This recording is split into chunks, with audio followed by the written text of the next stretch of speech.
Howdy folks, Mark Serbu, gun designer, gun nut. I know, it's been a long time. I just checked. I haven't put a video out since May 4th. May the 4th be with you. I don't know, I've got Edwin syndrome or something. I just haven't felt like doing a video. And I'm actually working on one right now, but it's super complicated and it's long and it's a pain in the ass and it's just... So I just decided I'm going to throw something out there just to do it, you know. In the process, I'm going to do a public service announcement about this, and I'm also going to have you help me, hopefully. One of the issues that, you know, I've been super busy. That's one of the reasons I haven't made videos. The reason I've been so busy is because we're shipping 50As in, I wouldn't say reasonable quantities, but almost semi-reasonable quantities. And it's kind of exciting because we're having parts like this, the bolt carrier. They've never been made outside before. We always made them in-house for 17 years.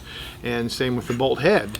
And now we've got a machine shop that we trust, and we've got them some really good data, and they're making the parts for us. And that's exciting because, you know, they really slow you down when you've got a very small company, a very small shop, and you're not just assembling stuff, you're making all the parts.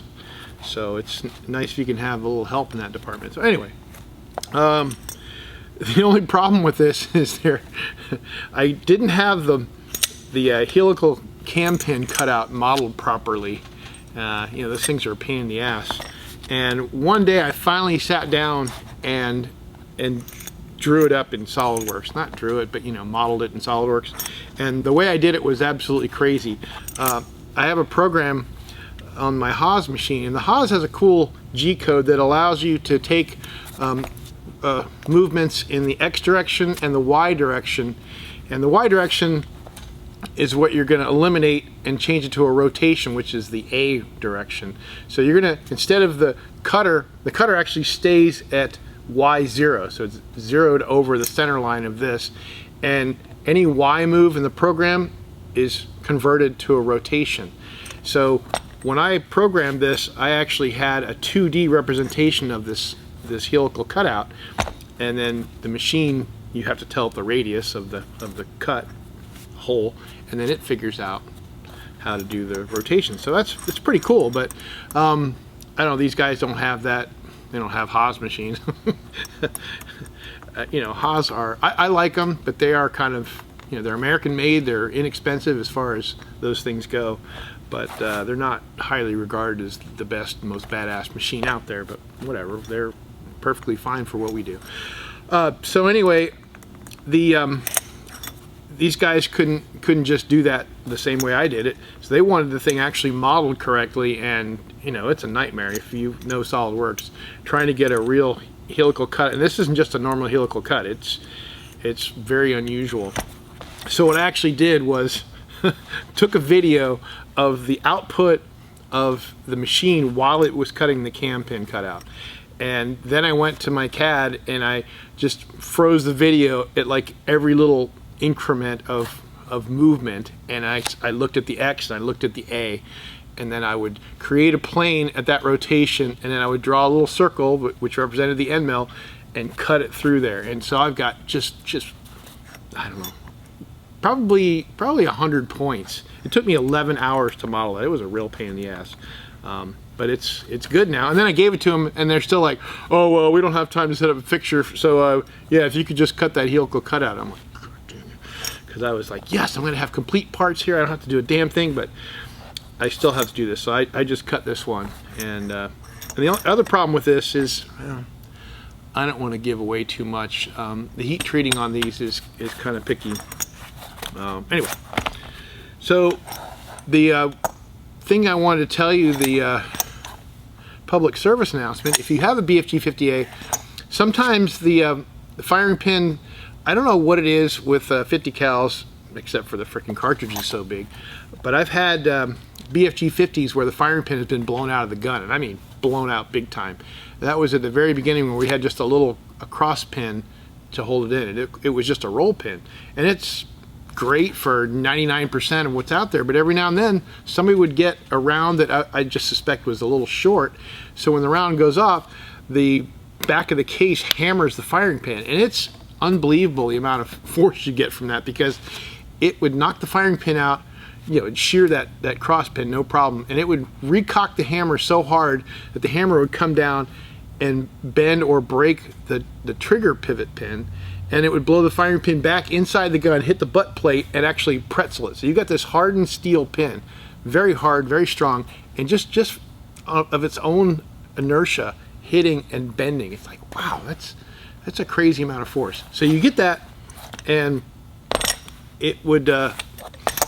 So eventually, what we did with that was we just had a screw-in retainer, and they never fail, because you're not going to get through that. And this, of course, has something that's pretty strong too. This is the firing pin retainer. We call it the teacup.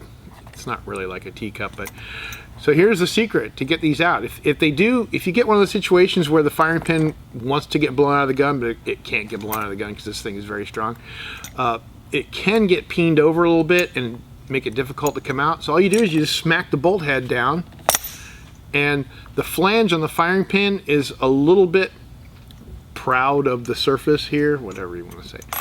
So it actually knocks that sucker out.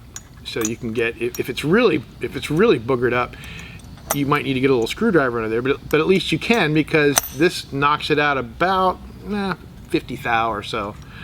And here's your teacup. Yeah, teacup, sure. Here's another public service announcement. Don't ever stick one of these in a gun without the firing pin. Like, oh, I'm going to be safe, I'm not going to put the firing pin in it, because what'll happen is, the firing pin is what holds the cam pin in. So if you don't have the firing pin in there, and you've got it, somebody's messing with the gun, cycling it back and forth, and this thing comes out, man, it is a real pain in the ass to try to get this out, because once that falls out in the gun somewhere and this doesn't want to rotate, it's just, so don't do that. So, great looking parts. You know what else? The extractors are also made by this other shop. So this is all not us. Yeah, in fact, none of these, we've never made these. These are titanium, and they're you need a Swiss automatic to make these kind of parts. But they're beautiful parts. Look at that. Man, look at that. Come on. It's a great looking part. Another thing we have an issue with, and another reason I'm so damn busy, is we've got to move. Our lease is not getting renewed, which, I know you're saying, why do you have a lease? I know I'm an idiot. I could have bought this building for a song 4 years ago, and prices have just shot up insanely. So now we're kind of screwed, because looking around, like this building, this is a 6,000 square foot building, and it's not perfect for us, but it's pretty damn good. And we could have bought it for like 400 grand. And it just sold. I didn't look at the price on it, but I guarantee it was over $1 million. Like, God. So, if any of y'all have any friends in real estate in Tampa, I'm looking for a building, and I want to buy this time, because it's the perfect time to buy. It's a dumb time to buy, but it's always a dumb time to buy. Well, of course, in retrospect, we know it was a smart time to buy 4 years ago. But so I'm looking for something. We're in 6,000 square feet now. But we'd be fine in 4. So anything from 4 to 10, let me know. Oh, one other issue I've got is I've got a machine. I swear this thing is it is so disgusting. It's just got like some fatal disease, and the coolant gets so rancid and so disgusting. And it's crazy, because we've got 4 Haas machines. They all use the exact same coolant, and this one, the coolant goes bad within probably 2 to 3 weeks. And we've done so much. Like, we dump the coolant out, we run bleach through everything to kill all the bacteria. We have this really badass expensive filter system, like a $500 system to theoretically clean the coolant, and we run it through an ultraviolet, this tube for purifying water that we run all the coolant through, and nothing kills this bacteria, whatever the hell it is.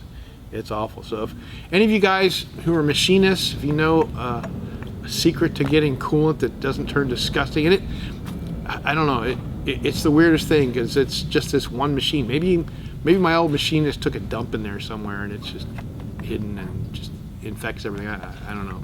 But if you got any pointers, I'm all ears. So, well, that's about it.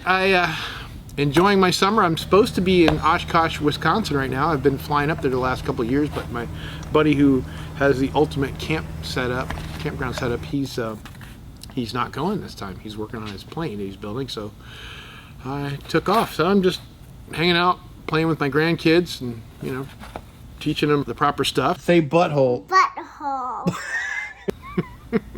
Influencing them just like a good grandfather should. All right, folks, thanks for watching. Not a whole lot of cool gun content here, but at least I'm putting something out just to get back in the groove, I hope. I don't know. Thanks for watching as always. I appreciate you, and I will catch you next time.